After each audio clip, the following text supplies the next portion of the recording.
বিদেশে উচ্চশিক্ষার স্বপ্ন দেখেছিলেন ৯২ জন শিক্ষার্থী। কেউ বিক্রি করেছেন জমি, কেউ ভেঙেছেন সঞ্চয়, আবার কেউ ধার দেনা করে জোগাড় করেছেন প্রয়োজনীয় টাকা। কিন্তু বিদেশে যাওয়া তো দূরের কথা, নির্ধারিত সময় পেরিয়ে গেলেও মেলেনি ভিসা। অভিযোগ উঠেছে প্রতারণার মাধ্যমে ওই শিক্ষার্থীদের কাছ থেকে ৮,৩৮,৯৪,হাজার টাকা আত্মসাৎ করা হয়েছে।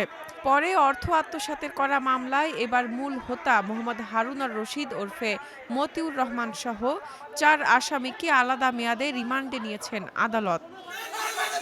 ১৬ জুলাই ঢাকার মেট্রোপলিটন ম্যাজিস্ট্রেট আদালত মামলার তদন্ত কর্মকর্তা ভাটারা থানার উপপরিদর্শক বিল্লাল ভূঁইয়ার আবেদনের শুনানি শেষে এ আদেশ দেন।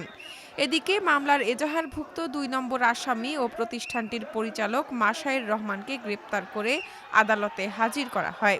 তিনি স্বেচ্ছায় স্বীকারোক্তিমূলক জবানবন্দি দিতে সম্মত হলে ঢাকার মেট্রোপলিটন ম্যাজিস্ট্রেট তার জবানবন্দি রেকর্ড করে কারাগারে পাঠানোর আদেশ দেন।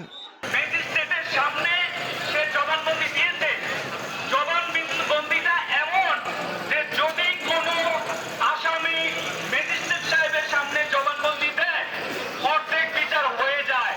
এই মামলার সহজে কোনো কোর্ট জামিন দেয় না। এবং এই যে জবানবন্দি নিয়েছেন আমাদের একজন জুডিশিয়াল ম্যাজিস্ট্রেট, উনি খুবই ভালো মাপের একজন মানুষ, আমাদের MM বারো।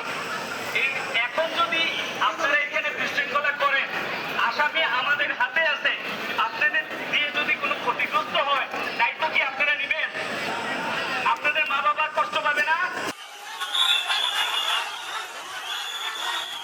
শুনানি শেষে আসামিদের আদালতের হাজতখানায় নেওয়ার সময় সেখানে উপস্থিত বিক্ষুব্ধ শিক্ষার্থীরা তাদের দিকে তেড়ে যান। পুলিশ দ্রুত আসামিদের হাজতখানায় নিয়ে গেট বন্ধ করে দেন।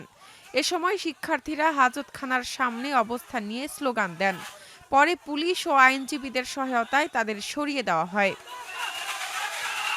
মামলার এজাহারে বলা হয়, ভিসা গাইড ও জাস্ট থট এডুকেশন কনসালটেন্ট নামে দুটি প্রতিষ্ঠানের মাধ্যমে ৪ মাসের মধ্যে বিদেশে পাঠানোর নাম করে ৯২ শিক্ষার্থীর কাছ থেকে ৮,৩৮,৯৪,হাজার টাকা নেওয়া হয়।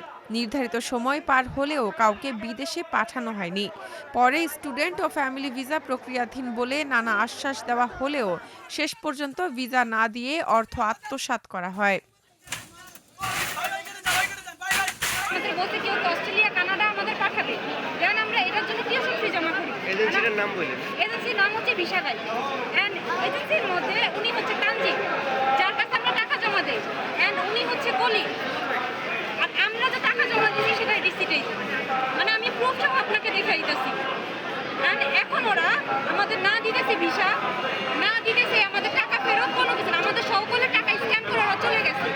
এখন আমরা আমাদের টাকা ফেরত চাই, আমাদের ইয়া ফেরত চাই, এবং আমরা উপযুক্ত তারা যেন আমরা মাননীয় বিচারপতি সহ আমরা প্রধানমন্ত্রী এবং সরকারের দৃষ্টি কামনা করছি, আমরা তাদের উপযুক্ত শাস্তি চাই।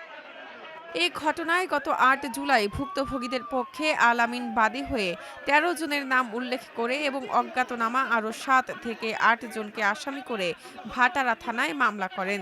এ পর্যন্ত ওই মামলায় ৫ জনকে গ্রেপ্তার করা হয়েছে।